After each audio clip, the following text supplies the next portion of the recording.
Dans cette vidéo, je vais vous montrer les bases de la structure d'un prompt réussi afin d'obtenir l'image que vous souhaitez. Et pour cela, je vais utiliser Stable Diffusion dans Automatic 1111.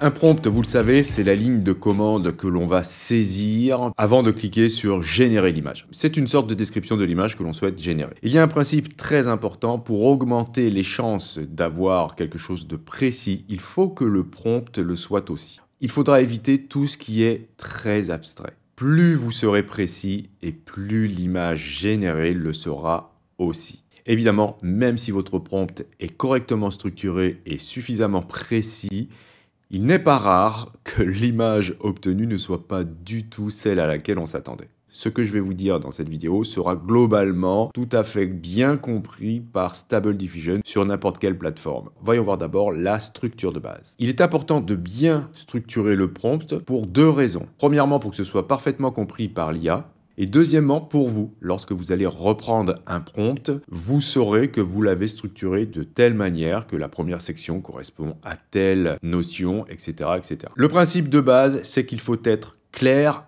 et concis. Autre principe de base, on va parler en anglais. Même si l'IA est capable de comprendre des tas d'autres langues, il vaut mieux parler en anglais car la plupart des mots-clés sont utilisés dans cette langue. La structure que je vous propose est celle-ci. On va d'abord définir le style de l'image. Est-ce que c'est une photo, une peinture, un dessin, de la 3D? Ensuite, on va s'intéresser au sujet. Est-ce que c'est un être humain? Est-ce que c'est un animal, un objet, etc. Ensuite, on va définir plus précisément le sujet. On va donner des détails sur celui-ci. Ensuite, on va définir l'environnement du sujet, dans quel environnement il se situe. Ensuite, on va définir cet environnement, on va donner des détails. On va poursuivre par ajouter ce qu'on appelle des modifieurs, c'est-à-dire qu'est-ce qui va définir le style premier de l'image. Par exemple, si c'est une photo, quel objectif a été utilisé, quel appareil photo, quel type d'éclairage, etc., etc. Et enfin, pour préciser, on peut ajouter des noms d'artistes pour modifier encore l'image avec un style particulier. Tous les termes que l'on va utiliser sont transformés en tokens. Donc, sur ce site, vous avez la possibilité de convertir n'importe quel mot en tokens, ce qui va vous permettre de voir comment est découpé votre prompt afin d'être compris par l'IA. Dans Stable Diffusion, nous avons droit à 75 tokens. Si vous dépassez, on a la possibilité d'ajouter 75 tokens, mais dans ce cas, notre prompt sera coupé en deux. On aura les premiers 75 tokens qui seront traités, ensuite les autres.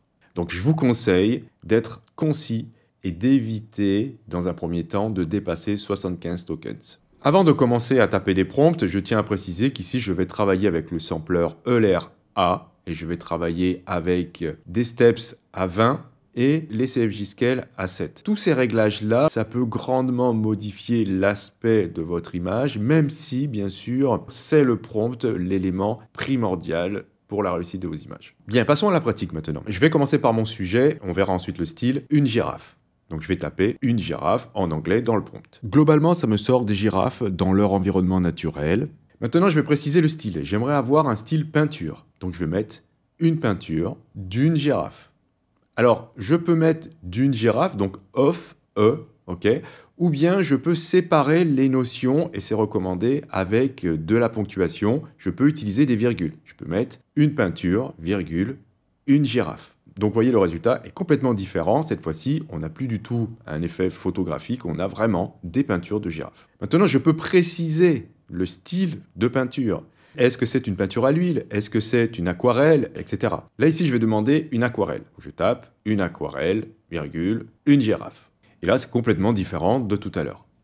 Si je mets une peinture à l'huile, je vais obtenir des résultats encore différents. Je vais revenir avec un style plus photographique et on va commencer à donner des détails à notre sujet. Je voudrais être sûr que ma girafe se tient debout, donc je vais commencer par une photo d'une girafe mignonne qui se tient debout. Voilà, encore une fois, on obtient des résultats très classiques. Ajoutons l'environnement. Je vais utiliser un environnement qui n'est pas habituellement celui d'une girafe. Je vais dire que la girafe se tient debout sur une plage. Voilà, là ça fait déjà beaucoup moins habituel. Je vais maintenant donner des détails sur l'environnement. Là, je vais dire qu'il y a des nuages et qu'on est entouré de cactus. Donc, c'est encore plus rare. Donc, vous voyez, là, déjà, les résultats sont proches de ce qu'on a écrit.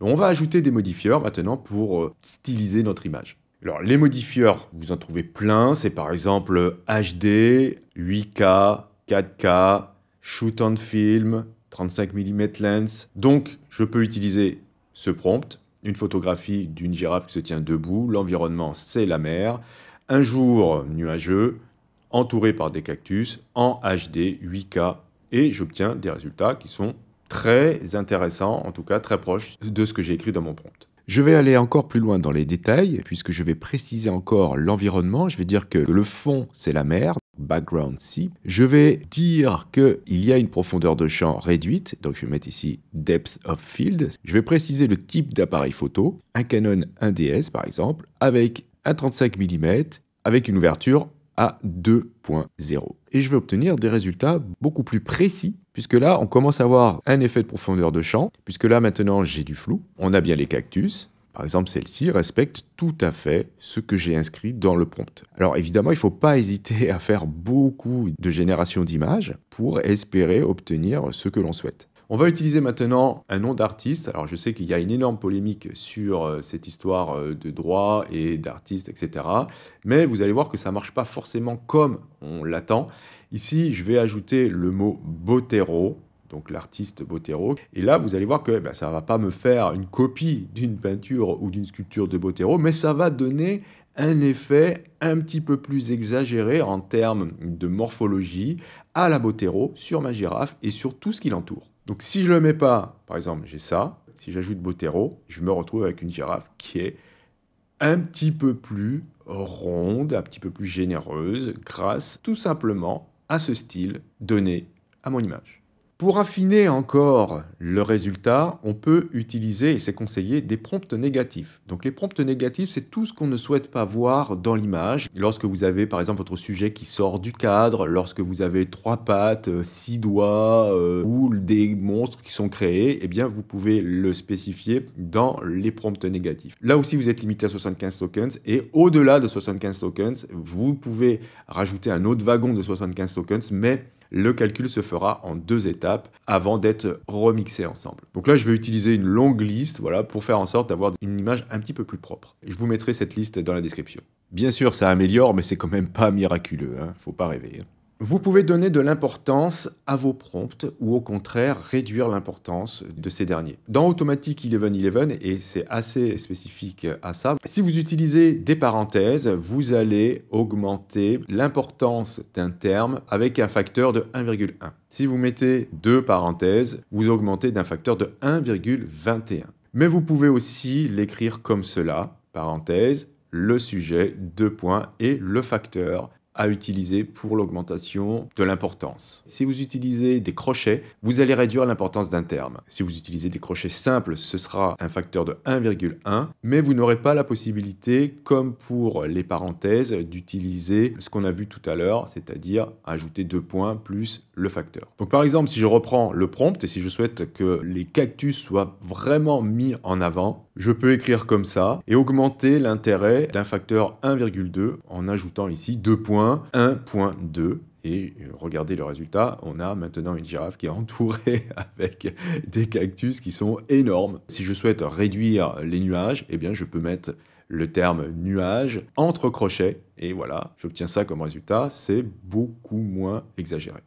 En plus des parenthèses et des crochets, ce qui est au tout début d'un prompt et à la toute fin a beaucoup plus d'importance que ce qui se trouve au milieu d'un prompt. Donc si vous souhaitez donner beaucoup d'importance à un terme, soit vous le placez au tout début, c'est pour ça que l'on indique au début le style de l'image et à la fin éventuellement les modifieurs et ou le style d'un artiste. Mais libre à vous de ne pas respecter cette structure, vous pouvez essayer d'intervertir les blocs, mais essayez de travailler en termes de blocs séparés par des virgules, ou même si vous voulez séparer par des parenthèses, qui vous permettra d'avoir un prompt bien structuré et logique pour vous et pour l'IA, et de voir ce qu'il se passe lorsque vous allez intervertir ces blocs. Je vais maintenant vous proposer un exercice. Essayez d'imaginer, et c'est pas facile, une girafe qui est toujours sur une plage, mais cette fois-ci couchée sur un lit. Vous pouvez mettre sur pause, essayer de travailler votre prompt et je vous montre ensuite un prompt qui peut vous permettre de vous approcher de cette idée.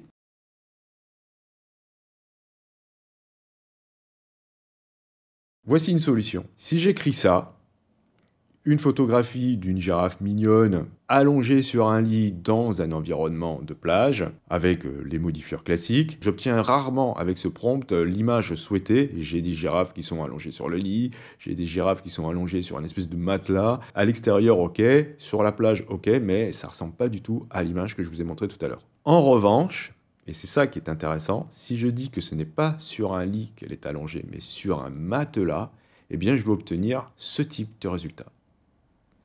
Je peux être plus précis encore si j'indique dans le prompt que le matelas se trouve sur un lit. Dans ce cas, je vais m'approcher de l'image que j'ai en tête.